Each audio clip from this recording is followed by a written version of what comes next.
That's a good machine.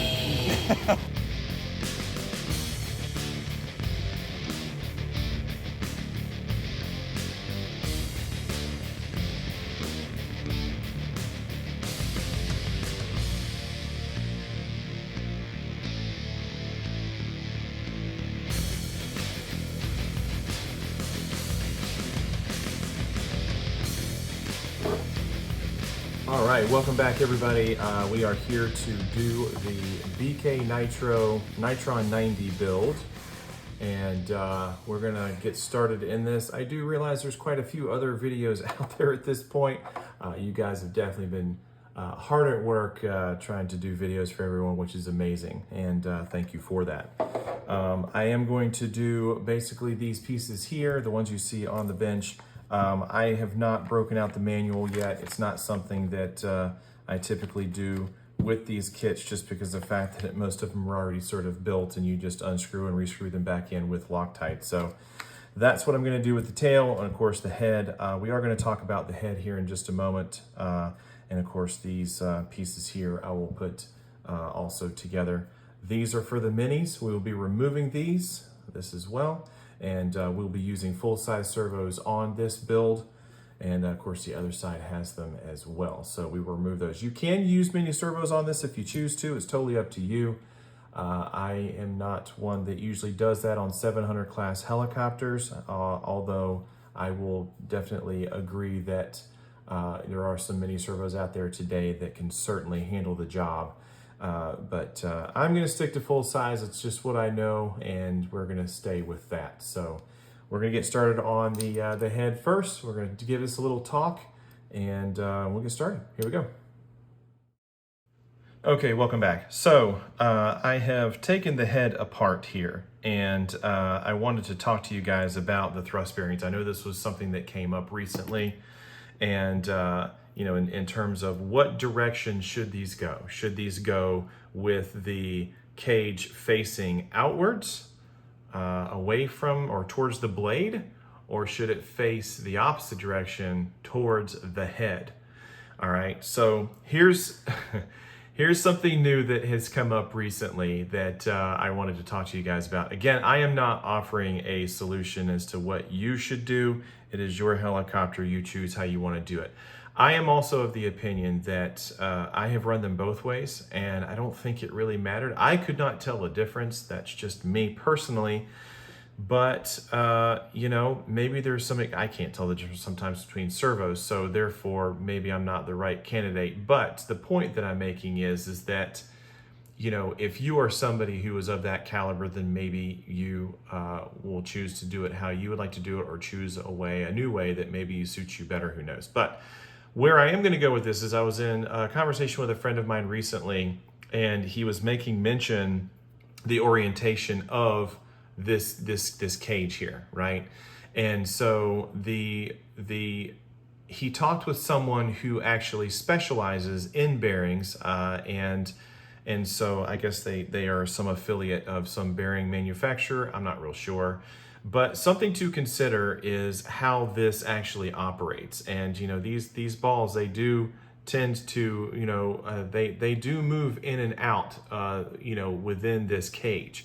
So if it is facing towards the head, okay, and then you marry up the other side to the bearing, at that point, because the ball bearings inside this cage do move slightly, then when forces are upon this thrust bearing and it's moving outward towards the blade, then this cage also is now laying against that other portion of the thrust bearing, okay? So just something to consider. I can't seem to get into focus. There we go.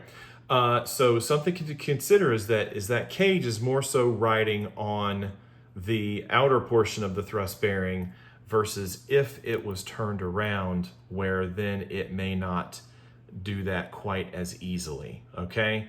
So it's just something to consider. How you do it is completely up to you.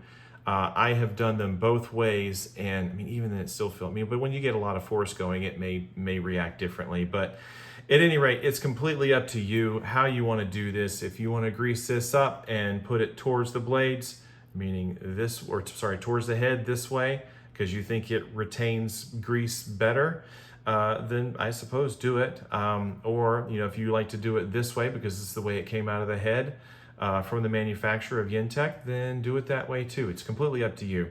There just might be some logic that if it's this way where the backside of the thrust bearing is against the other portion of the thrust bearing, then the cage is actually making a little more contact than it would if it were flipped around in the other side. That was the point that this person who specializes in bearings was making. So again, completely up to you. You choose to do it how you want to do, but I may try it with the cage going out towards the blade, the cut portion, as opposed to doing it the opposite way, which would be towards the head. So I'm going to give that a shot and see what happens. I seriously doubt that I'll notice any kind of difference. Something else that we, of course, were talking about earlier was what dampening is in this head from the manufacturer, right? So as you can see here, and you probably already can see it there inside, I've taken out the Delrin portion off of the end there of the head. Now I'm pulling out the O-ring. There is the 90 Shore. This is the black one, right? And then of course inside there is in fact the 70 Shore, okay? So that's what's coming standard with these models. This is how I've flown every one of mine. I love it this way, but I am open for change. I'm always interested in trying something different, so I may try to see if I can try 290 Shore as opposed to the 70-90 that it comes with, and see how it does. And if it seems like it feels pretty good, then maybe I'll try the X-Guard dampening, you know, or dampeners, and see how that works. But again, this is the beauty of it all. You can do it however you want to do. I have heard rumor that if you use the X-Guard dampers, then you do need to remove that center pivot. At least that's one of my pilots told me. And he said you'd have to remove that in order to use the X-Guard dampening in there. So just something to think about. Might be kind of fun to see how it feels. And that way you can kind of dial your helicopter in to how you want it to be. But it does come standard, just FYI, with the 70 and 90 on either side, okay? And as of right now, we are gonna go ahead and get this head rebuilt, greased up, and ready to go. Something else about the greasing, putting the lube in there, if I can find my bearing now, I've lost it.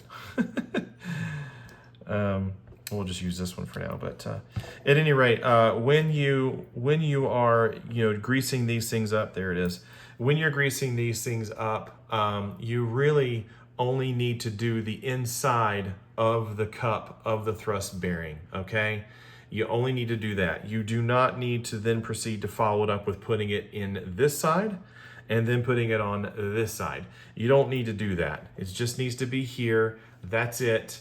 And put it back together, because honestly, it does two things. One, the grease is just going to wind up down the ends of your blades or down by the roots, because it's just going to end up squeezing out, and because of the forces moving outward, it's just going to end up down the blade. The other thing is that sometimes when you use too much grease, maybe or lubricant, maybe some of you have noticed that when you put a brand new helicopter together and you've put, grease in all three, that it all of a sudden gives this effect like there's a little bit of a notchiness to the thrust bearing.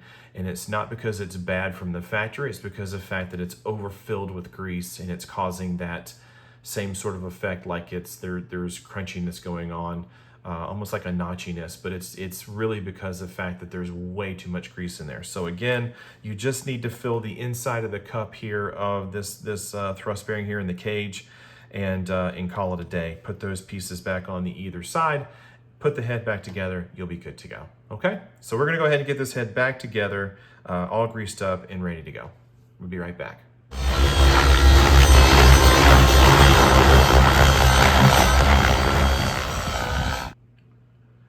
Okay, so we have got the head completely built, and we obviously added the pitch arms onto here, As you can see, they are the black anodize against the clear anodize. Everything has been Loctited, clean threads. I also cleaned the threads on the inside of the spindle as well as the bolt itself. Got that Loctited, and as well as the washout arms. So these are completely Loctited. This is also Loctited, but it's not tightened down because later on we'll do that in a different step so that it grips the main shaft, okay? So once you tighten these up, these are like pinch bolts, and it'll pinch against the main shaft. So we'll do that later. But other than that, good to go. Looks great. And also, whatever Loctite you're using is probably fine, as long as it's a blue 243, a green for certain specific areas, as well as red Loctite. I tend to use a red Loctite at all times. But it's just kind of come over the years. I kind of have learned how much to use and how much not to use. But I've never had an instance where I needed to Dremel things out. But use whatever Loctite you're comfortable with. 243 works really well, the blue Loctite, but then of course 272 you can use as well, and it works good. Just want to be a little bit more sparing with the red. But they do tend to hold a little bit better if you choose to do it that way. All right, so next thing we're going to do, of course, is we're going to move on to the tail section and get this all done up. I'll tear it apart real quick, maybe we'll talk about it, and we'll move forward. All right, here we go. Okay, so here we are. We're getting ready to take these tail blade grips off. And obviously you have to have special tools to do this with, okay? So these are the Tron 5.5 millimeter wrenches, and they are very cool looking, very nice. You can order those. I have used Scorpion tools in the past. I've used the 5.5 Scorpion nut driver. I have 2 of those, but then I got these, and it was sort of just game changer for me because it's just so much easier. But they're really easy to use. Of course, they just match right up. These are very thin walled so that they get down into here just as they should. And of course you put the other one on there, and then you just loosen these lock nuts off, okay? And once you get one off, see that we got that one there. Now of course you can pull these apart and do it that way. This of course will slide off, and we can check and see exactly what we're working with here. And let me get this guy out of here. There we go. I mean, it's in there, boy. Whew. Let's get this out of the way there.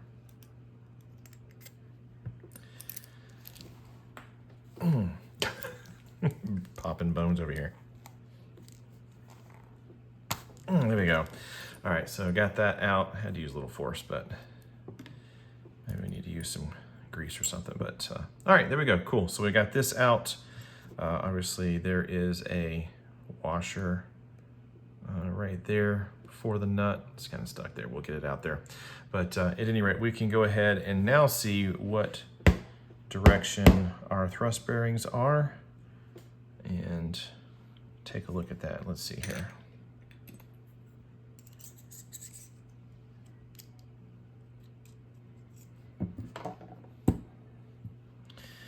All right, so as you can see, and these are pre-greased too. Oh wow, look at that. So I guess there was really no reason to undo those. But these already have grease, but they were facing inwards, okay? So, you know, I'm just gonna leave it as is. There is plenty of grease on there. I'm just gonna shove this guy back inside there, and we are just gonna leave that alone because I don't feel like there is any reason to clean those up and try and do anything different. We're just gonna let it be. Okay, so we gotta get it back through here.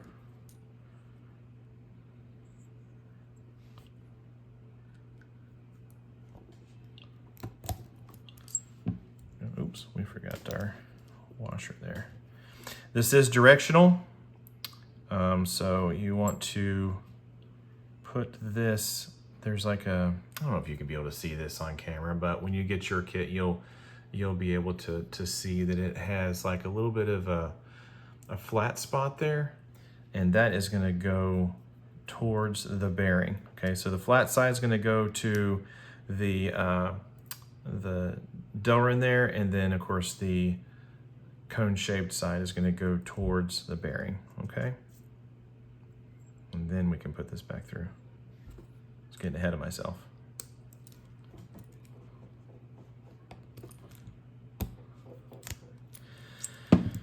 All right, let's check this one just to make sure that it is the same deal. Yeah, I have to use a tool to get this out. Same deal. It is also very greased, so we're gonna leave that in there. It is facing the right direction as well, so it's not like there was a problem in manufacturing, so that's good. We're gonna put this back down in there, put that washer back on top, and there we go. Oops, and get our other washer here, go in the right direction.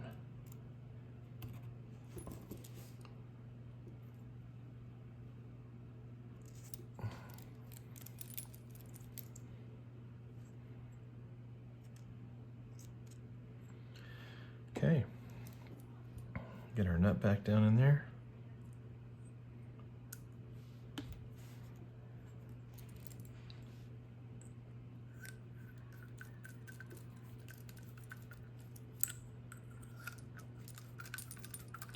And you don't have to over tighten these, okay? These are lock nuts, so you don't have to go crazy.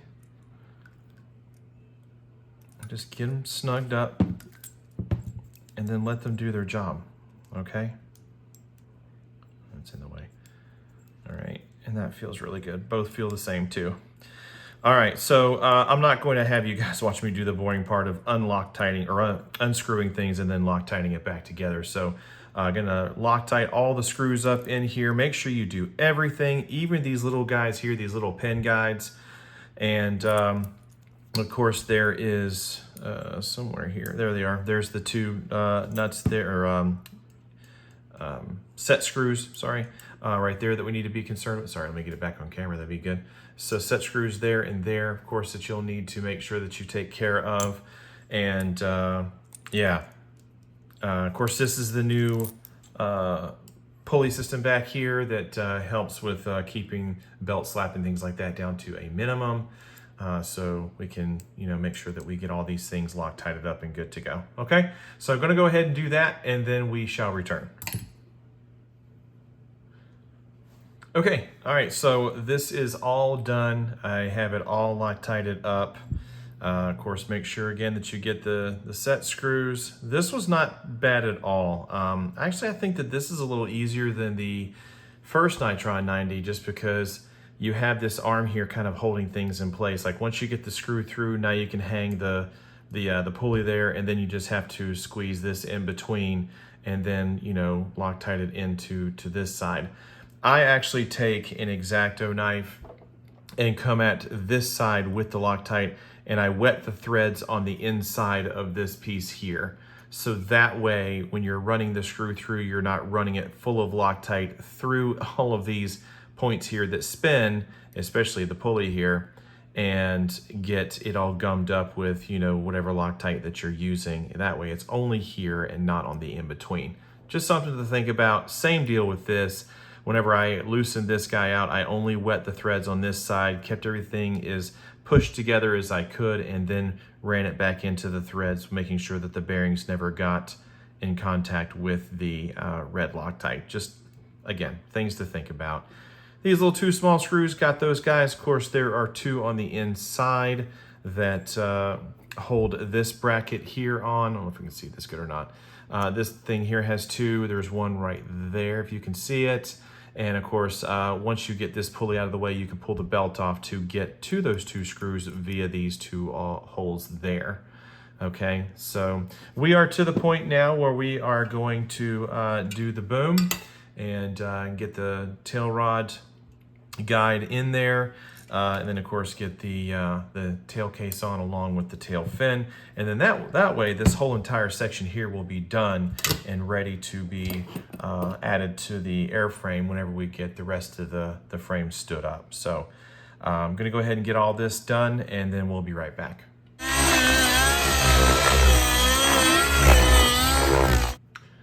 All right, so we're to the point of putting the tail fin on. Something I wanted to make mention is that these holes here, I did have to enlarge them a little bit with the X-Acto knife, just to kind of, I just kind of rounded them out is all I did. I kind of stuck this in here and spun it around a little bit.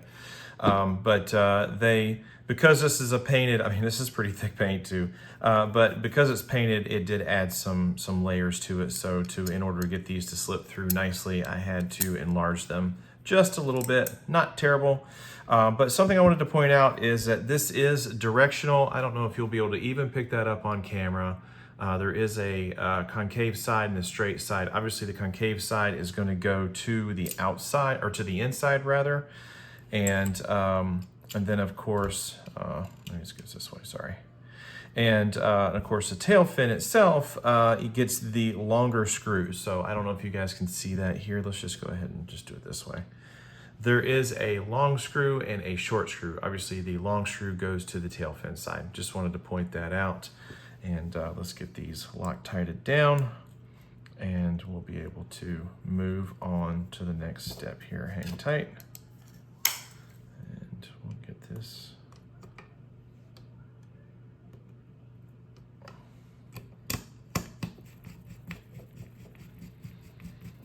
Very cool paint scheme. My other long screw here.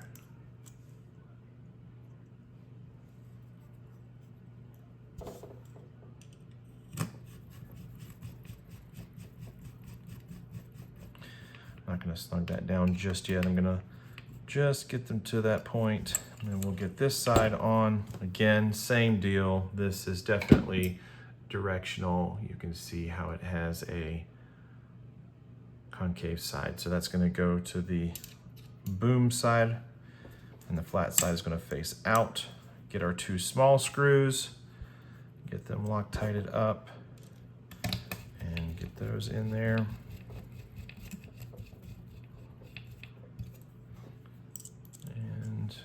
Last one here.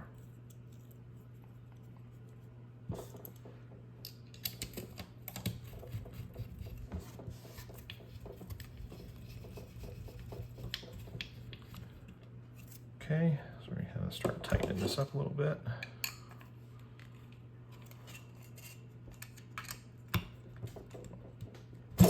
Oops.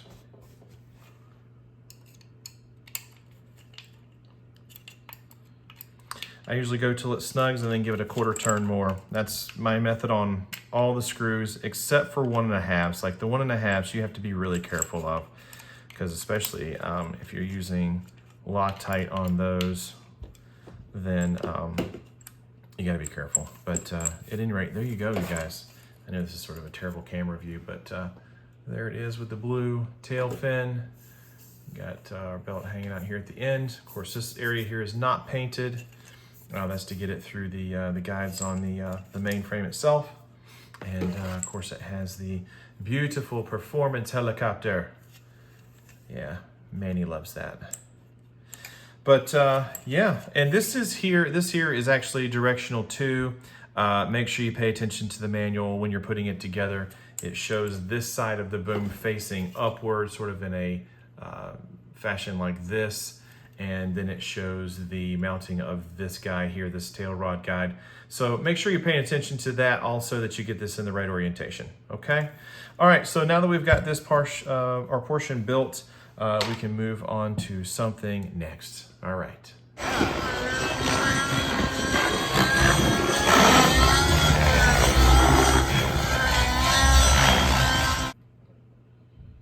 Okay, so we're gonna move on to the bearing blocks as well as the swash plate, getting that Loctited up. Of course, this will go between the bearing blocks there and get mounted. We do need to Loctite some of the screws on the main gear here, and obviously we have these 4 here to do, as well as the ones surrounding the auto rotation gear, okay? As well as these 4 here as well. Now, I just want you guys to know when you take this apart, do pay attention that this is a washer that goes between the main gear and the auto gear, okay? So please don't lose that. Make sure that you don't lose track of that. And let's see. Yeah, let's go ahead and get all of these things done, and we'll be back with another step complete. Okay, so we're back. We've got this together. This is ready to go into the frame when we get to that point. So I got this all Loctited up. Of course, as usual, make sure that whenever you are tightening this screw here, that you just don't tighten it all the way down, because it will bind up the swash plate, okay? So you wanna keep snugging this down until this is getting a little bit more snug, and then back it off a turn, not a turn, but just a little bit of maybe an eighth, something like that. Just make sure that this is still spinning free. But you definitely wanna make sure that this is Loctited. 100% make sure this is Loctited, all right? Got the main gear done, and all these screws here in the bottom of the auto rotation gear, those are Loctited, as well as these guys here. And then of course these ones are on the actual back side of the main gear. But spinning free, looking good. Do want to talk about this really quickly, this tail push rod, since it happens to be sitting here. This is in 3 pieces, okay? And of course this little tube here, it will slide off as well. I'm not going to do that because I don't need to. My fingers are a little bit slippery. But at any rate, these are, if you notice too, these are of 2 different lengths. Okay, so there's one that is shorter than the other, and so that means that there's going to be one side that has the longer carbon rod and then the shorter on the other. Okay, so that will be important. Make sure you guys are paying attention to that when you are putting this together. Okay, so we're going to get to that a little bit later on, but I wanted to at least show you guys this carbon rod here and let you know that this side is definitely, I don't know if I can get it all on camera, but this side is definitely shorter than this side. This one is much longer, as you can see. So there is going to be one that it favors on side. So make sure that you pay attention to that. All right, we're going to move on to the next step. I don't know what that is at the moment, but we'll get working on something. All right. All right, you guys, we are back.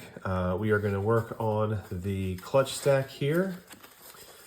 Really, again, it's been put together already. Of course, it comes with the magnets to put into the clutch bell here. And we might do that here at a later step. But these have to be Loctited in. We're going to get that done and make sure that that's secure. This, of course, will be later installed with the engine. When we get to that point at a later step also.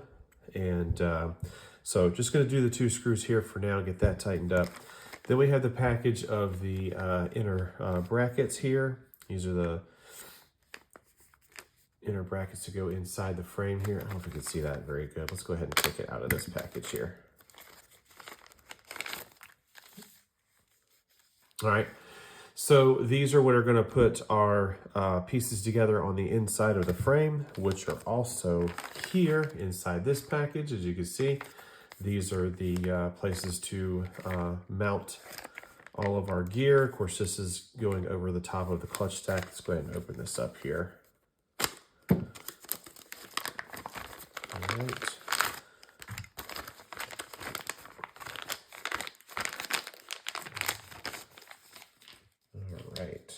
So we have 2 of these here. These are going to be for the frame stiffening. These will go on either side of the frame in the front, and we'll add those at a later time. So we'll put those to the side. This is what goes over the clutch stack eventually, and it's part of the frame stiffening and adding rigidity to the frame. Also, of course, all of these pieces here, these are going to be, the places where you'd mount your gear if you want to. Some people mount theirs on the back of the fly relish unit, on the back of the frame. I tend to do mine on the front, so we'll do it that way again on this one. Of course, here's more here. Here, of course, is the bell crank for the tail. We'll get that opened up. And we'll get this all Loctited. There's a loose screw in there, so make sure you guys be careful with that. So you got that there, and yeah, that's gonna go here, it looks like, just to keep it there and in place. All right, so we got that there. We'll get this all Loctited up as well. Of course, these are part for the boom, right? The boom clamps. So that will attach to one of these pieces here, and we'll get that done. I'm not sure which one it is at the moment, but we'll figure it out. But yes, we're gonna go ahead and get that mounted up. So between the clutch stack, the inner frame mounting brackets there, of course, all of these here, and I do have this one here as well. We can go ahead and get it done up as well, except for the XT60 here. I will need to make my own soldered extension to be power to the flybarless unit. So if you are doing this in the front and you're mounting your battery to the front as well, where you're going to plug it in, and of course then you can utilize I don't know if I have it handy here. I don't, it's actually over here. Hang on one second, bear with me.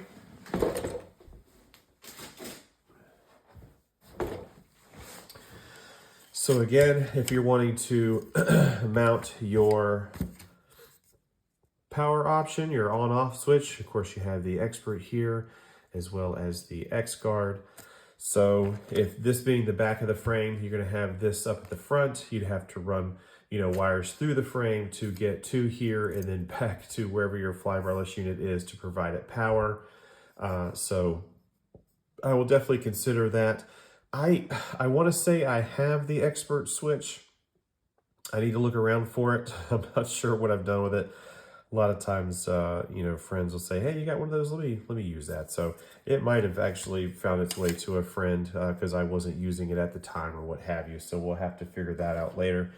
But again, I'm going to save that for a different section of this video so that I can make my own extension wire to the flybarless unit and provide power. I usually use two servo wires and kind of make it a double run.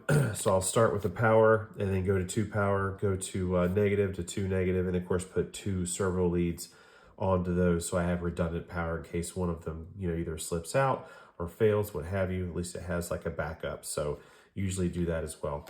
But at any rate, again, we're going to go ahead and get all these stuff put together, and we'll come back and talk about it. All right, you guys, so it was last night. Now we're on to a new day. But we ended up getting this done. This was part of the page that wanted us to get these guys done, in addition to this one, which goes over the top of the clutch stack. This, of course, is the where the boom slides in from the back. They also had us do this one. This is for the battery. So you put this on the front at an angle. And then, of course, this is the one with the XT60. All right, so I don't know if you can see it here, but there's little holes there that the XT60 will mount to, okay? So when you're doing these, if you look later on in the manual, you'll see that these guys are the ones that actually screw into this plate. So there was one of these brackets here did not have screws in it, okay? So that's the one that you would use to mount to this here, okay? Just know that. It may not be real clear, but that's what this is. If you look ahead, you'll see it. So talking about looking ahead, these also were in the bag, and there wasn't any mention on the page that you do these others, okay? So if you look ahead, you will see that these are done later when you're working on the front carbon frame half, okay? And you'll see that these are then completed. So you will have extra, brackets there and or frame bracing, and then you'll have these 2 trays as well, okay? So you can go ahead and make these, and you can do them just like this. They have the screws there on the sides. It's not like this one where it has the canopy bumper. So just know that this is coming at a later time, all right? I know it wasn't on the same page as when we did these others here, but they are coming later, all right? I did finish these off. Just FYI, you can add a little bit of grease to this. to make operation a little bit easier, okay? So it's up to you. Of course, you have to Loctite the screw. You have to Loctite this screw, as well as the mount itself there. You have to Loctite this as well, okay? And then later on, you can choose to Loctite these. I do, once it's in the canopy, I do actually Loctite those so that they are secure, okay? Did the clutch, it was just these set screws here for now. And of course, we'll move on to the step later on at a later time. One thing that I did not show when I was first doing the first video before this one, this was also one that you had to Loctite. So the screws are there, and of course they screw into here. Or sorry, getting off camera there. One of the things that I do is I'll unscrew it just one at a time, and then I'll kind of like sidestep this out. And I actually take a tool, dip it into Loctite, and I actually will coat the threads on the inside. And if you try to pull this screw out, okay, and then wet the threads and put it in through the mount there, or through the idler pulley, you're running the risk of running Loctite through the bearings and having them get coated in Loctite and not function correctly. So if you take the screw out and then have this, swing this out to the side so it's sitting out here, okay? Then inside the threads, coat the threads, and then bring it back over the idler pulley, then run the screw in and then tighten it in, and it'll squeeze out any excess on the other side here, okay? That to me is the best way to do these. It's up to you how you want to do it, especially for you guys who are super experienced, but that's how I do it, just so that it doesn't create a mess inside your bearings, okay? So this is done. Also got this guy done. Obviously got the ball links in there, Loctited, as well as the screws on the bottom. God, I'm not doing a good job of holding on camera, sorry guys. But then of course, same deal with this. I actually ran the Loctite inside the threads here, or if you hold the screw in so it doesn't back out to the bearing, then you can take like a screwdriver and kind of just wet the threads a little bit, then put this on, and actually you can screw this down back onto it. And once it catches, then you can hold it and screw it in. But yeah, you just want to be careful when you have a screw that's running through bearings, because if you get the Loctite in there, it can cause problems. So don't want to do that. But this is all Loctited. I think, of course, like I say, it's a different day. I think now we're moving on to the rear half here, and we're going to start assembling the frame. So we'll get going on that, and we'll come back with not just a plain carbon half. We'll have stuff on it. So we'll see you in a little bit.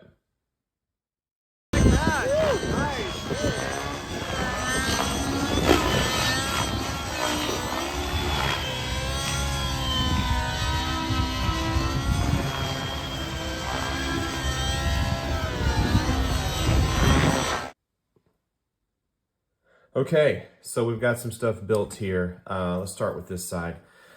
Please note that when you are putting these brackets on here, these frame stiffening pieces, that they go to the outside, okay? So if you look at it this way, of course, my servo is going to stick out on the right side of the helicopter, so that is going to be the needle side or the tank side.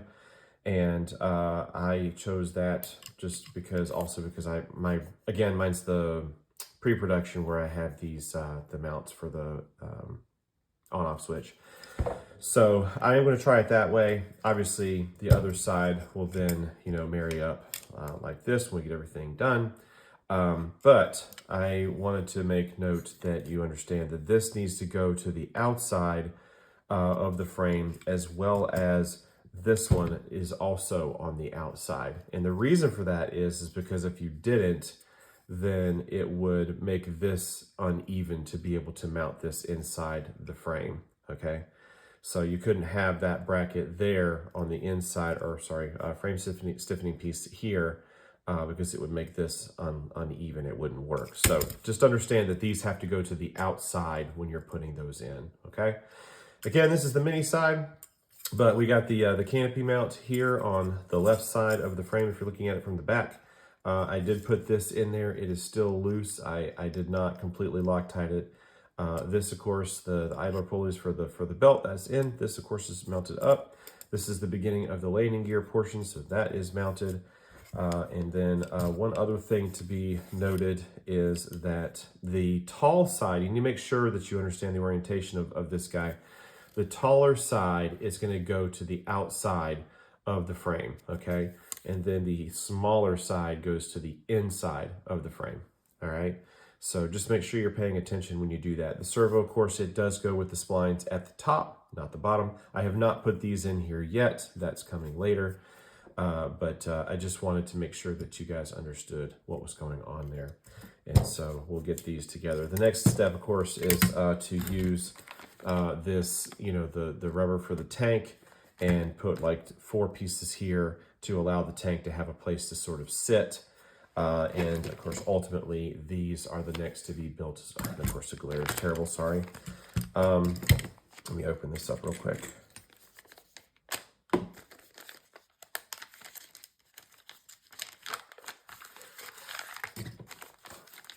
Okay, so these are the parts that are going to make that tank surround, and this is what kind of holds the tank in place. Okay, these are pretty cool. This was a really cool idea. I remember I talked about this in the first Nitron video that I had done, and it was super cool. I was a huge fan, so very cool.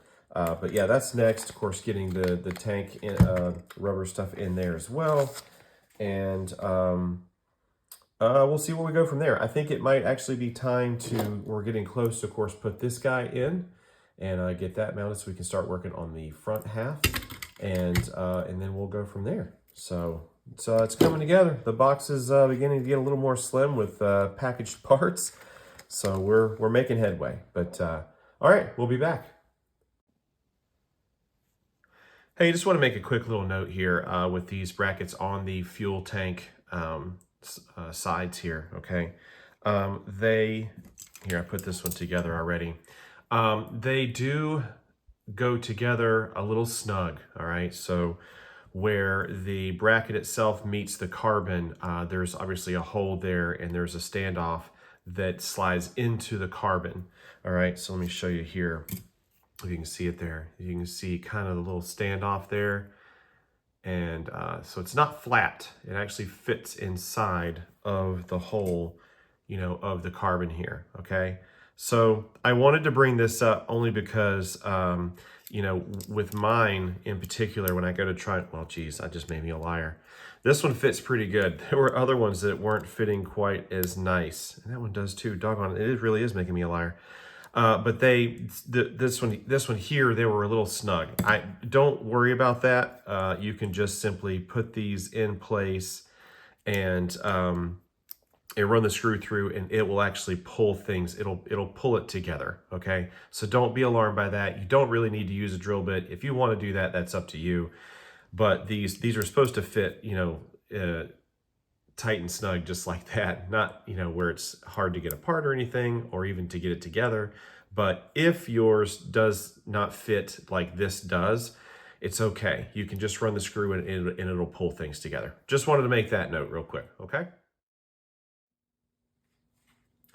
Okay, I did work ahead a little bit. I tend to do that sometimes, but I did get the back portion of the frame done. Of course, got the tank supports on, and as you can see, they are spaced away there from the frame. And also, of course, you have to glue these in place also, the little extra supports there. Obviously, this side is now done, and I have the, of course, bearing blocks here in place on the back half. We're going to start working on the front legs of the frame, the front frames, and something to be noted here, because I did make the mistake once, just so everybody knows. The tail servo is the servo, the opening that's on the higher portion of the frame up towards the top.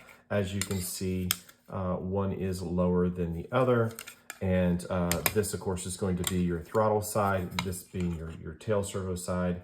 And you don't want to screw that up, because obviously you would have to take it apart, and I did have to do that one time. It wasn't terrible, but I did have to do that. So just make sure you're paying attention to that. Of course, when we get a little bit further along, we'll end up putting these bracing pieces here that adds thickness to the legs there. And, you know, we'll get going on that. I will, of course, be putting in the servos. And also, I think we'll start adding some of these gear trays in here to start adding to that as well. So again, got this all done, and we are gonna work right through it. So it's coming together. It's coming together. Okay, so ended up getting the rudder servo in there. Of course, I'm using the Razor T1s, and of course on cyclic here, I'm going to be using the Razor C1s by Theta, which are really great servos. I actually really like these a lot. This is a DH1. I'm using that for throttle, and of course I've gotten some of the trays in here in place. And of course at this point we are pretty much to the point where we're going to join these together. We will end up, I will have to come back and install let's see, where's it going here? Where'd it go? And yeah, here. So I'll have to end up doing the clutch, or sorry, not the clutch, but the RPM sensor, and getting that installed in there as well. But this might conclude it for myself tonight. I know, of course, this is just a continuous video, but I may go ahead and get these together, get them, you know, attached to the back half here. And then at that point, I'll have to, you know, get into getting the RPM sensor. I use the magnets. I know some of guys use the back plate, or they use throttle curves and what have you, but I've always just done the, you know, the RPM sensor for magnets, and use the governor. So yeah, so anyway, we're pretty much getting there. It's coming together pretty quickly now.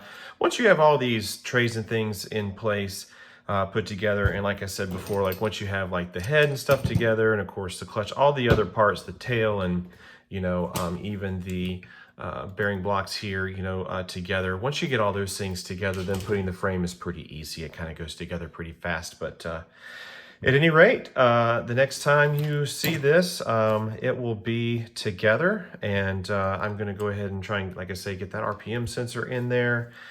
And maybe even the clutch stack, we'll get that in there as well. And yeah, it's coming together. We'll see you on the next one there.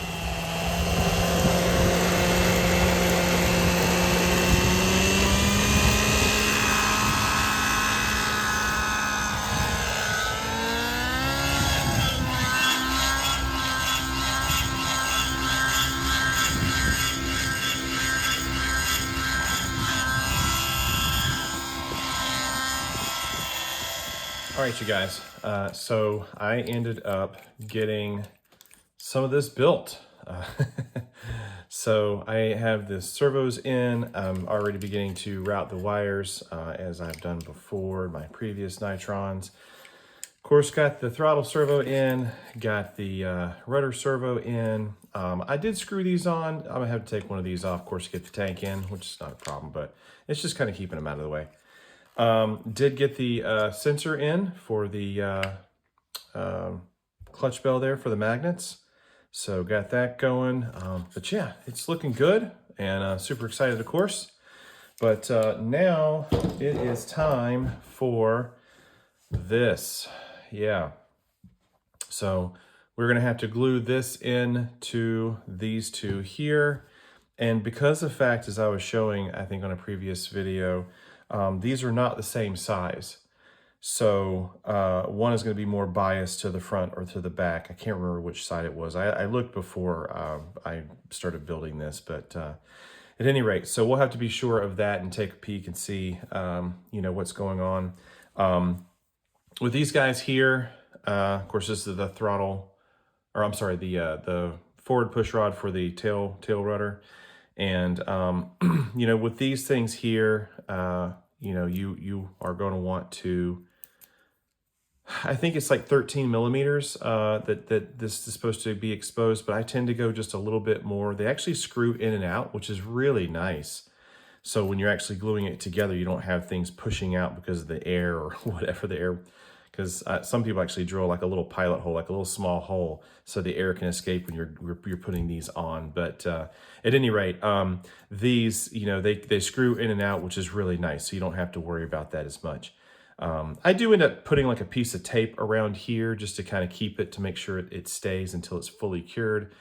Yeah, 13 I think is what it might call for. I haven't looked in the manual, I apologize for that. But I usually go a little bit more. I would rather have a little bit more and cut it off with a Dremel tool than not have enough, okay? So I just leave myself a little extra. This, of course, will be a different story simply because I'm not used to having this, you know, in the middle there. And I'll need to see, you know, how these measure out once these three are glued together. And then I'll kind of have an idea of, you know, what we're looking at once we add, they're in here. But they look like this, of course. And so once I get, you know, the tail rod, push rod glued together, I'll be able to kind of see, you know, how much extra we're looking at. So yeah, so I'm gonna do this tonight, get this done, and then I'll probably come back to the frame and potentially, well, actually I got to glue the magnets in this as well. So I will need to put those magnets in there. And at that point, maybe I will get it into the frame and have it just cure while it's in the frame. And if I have even more time, then I will, let's see, where's it at? I think the engine's still downstairs. But I will end up putting this part together with the motor mounts and getting that part done. This is pretty cool because it just kind of like slips together, like after it's, even with the motor on it. You could have the pipe on it too, and just literally, you know, put these down together once you get the fan shroud and all that fun stuff on there. Something that I wanted to make note of is, hang on here. Where was it? What did I do? Oh, here it is. So part of putting this plate together here, if you notice, there was this in your box of goodies, right? So you had some of the things here to build the trays, but then there was this Lone Ranger here, right? This lone guy here. Seemed kind of weird at the time. No instructions really kind of like told you. I don't think that this was for something else because you haven't gotten to that part yet. So what this is for this plate here. And that is going to go there. Okay. Oh, no, sorry. Where is that? Oh, there it is right there. So yeah, it goes right here. And these two screws, of course, go into the plate. And then the two outer screws, of course, will, you know, go into the side frames of the main frame itself. So that's what that's for, just in case you were curious as to why this guy's by itself. That's what it's for, is for this bottom plate here. Okay. All right. I'm gonna go ahead and get this going and get these things glued up, and then we'll be back. All right, gents and ladies, got this all done up. Sorry, there. Got this glued up. And I did do a little excess on the end here. It is 15 mil in the manual, okay? So that's what you want to leave exposed, the threaded rod. All right, so make sure you do that. Like I say, I want a little bit more, not much. I just want to make sure that I have enough, and you know, if I need to cut it, then I'll cut it. It's not a big deal. But yeah, so that's done. That is gluing currently. I got this center section done. So, whoops. Got some excess glue there. But yeah, pretty straightforward. I did not do the ends here, so I am going to wait on that. And like I say, once I get the boom in the frame here, I kind of want to see how much we're working with there on the ends, and just kind of make sure I have enough of the threaded rod exposed and stuff like that. So got that gluing. I did get the magnets in here. I am a magnet guy. I am not a backplate guy. Sorry, Cholo. But yeah, so there we go. Kind of see it there. Got the magnets in there. And of course the clutch stack is mounted in there as well. So moving right along. I'm not sure what's next, but I will be right back with some more stuff to work on. Actually, I think it's going to end up being this bottom plate, so we can start working on that and and getting that going. All right. All right, you guys. So here's my little baby 91. And of course, we've got the fan on there and Loctited. Of course, the clutch, as you can see, it is a very, very beefy clutch. And yeah, man, that's going to do the job. But pretty excited about this little guy. This is an old motor, but it works really good. So we're going to keep running it and yeah, moving right along. All right, folks, there it is. We are getting so close now. We got the engine in, got the fan shroud in, got the tank in and built. I did check pressure, just make sure it was good. But yeah, we are so close now, getting close. So, all right, I'm gonna put the landing gear on so we have a standing airframe. And I do need to build linkages, but I think I'm gonna do that tomorrow. Well, like again, continuous video, but it'll be tomorrow for me. But yeah, go ahead and get the landing gear on maybe. I don't know that I'm gonna do the boom yet, even though I could probably put all the head stuff on. But I would rather get the servo horns on, maybe get the fly wireless mount, I have a Neo here that we're gonna use. And I do put mine right here on the front, and it's been easy for me to do it that way. So I know some people like to put it here on the back. I like it on the front, so that's where I'm gonna keep going, doing it that way. But I think I ran out of flybarless tape, so I may need to go buy some more. But yeah, man, it's so close now. That's so awesome. This is gonna be great. All right, you guys, we'll catch you in the next one. Okay, people, look, we we have a main gear in. Pretty awesome. We got the main gear in. Of course, I do have the boom on at this point. I do have the servo horns on, even there on the tail servo. Of course, again, engine and stuff is in. I still need to do something about this wiring atrocity. The landing gear are on, as you can also see. So at this point, I'm going to do the wiring. Of course, I have all these wonderful linkages that I have not done yet. Of course, put the head on. Swash plate is already there. But the main thing for me currently is to get this soldered up and get that on this little extra tray here and get that put into the heli. So I'm going to do that here in a little while. Of course, also get the linkages done for the tail push rod. So I still need to glue those in as well. So yeah, this thing's just about done. And it's been a great build. I haven't complained at all with anything. It's been really nice. It's gone together very easy. I did not find the switch, so mine must have grown legs, and I'm assuming I must have given it to somebody, possibly, but that's okay. I'm all right with that. I don't mind having to take the canopy on and off and then just plug it in, you know, the battery into the bottom here. So not a problem. But yeah, so the next time you guys see it, it will be all completed. And we'll do a little talk over, and that will be it. Maybe do some flying video attached to this. I hope, maybe, we'll see. But hey, and thanks so much for watching. If I don't cover that next little clip, but thank you very much. And thanks for everyone who has been supporting Tron Helicopters. We really do appreciate all of you guys. We'll see you at the field. All right, you guys, we are right at the finish line. As you can see here, we got the links on, got that all going, got the anti-rotation bracket going.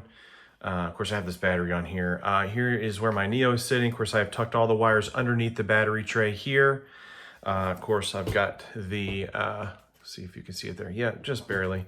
Got that guy in there. Of course, I soldered my own leads up towards the Neo. Let me unplug this and you can see that. So these are my two redundant power there.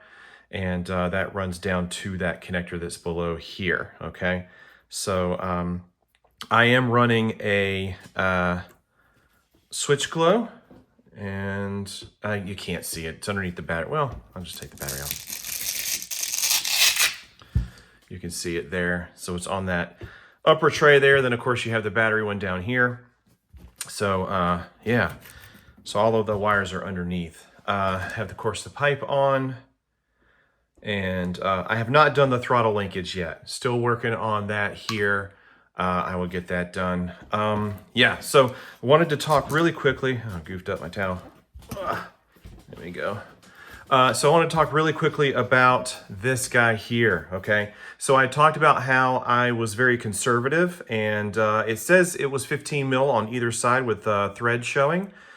I did 15 plus like 1.5 mils just to kind of give myself a little extra. I had actually ended up cutting this down quite a bit. It was down, I probably cut it about 3 or 4 millimeter off. Don't do that the first go around. Measure it out to the 15 and then do your homework. Glue it up. If you need to cut it down with a Dremel tool, then do that, okay? So I did cut mine down just a little bit to make it completely fit the way it should, and there is roughly 90. And as you can see, the excess that left here and the excess that left here. So yeah, I don't know the exact measurement at this point. I just kind of chopped off like I say, like 3 or 4 mil and went at it that way. So one other thing, talking about linkages. So let's talk about this guy real quick.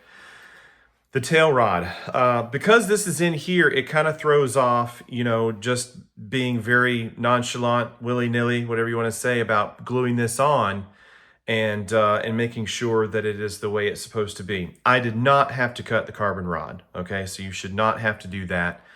But this, if this is going to be 15 mil, mine is not at 15 mil to make this work. This is around 10 mil, okay?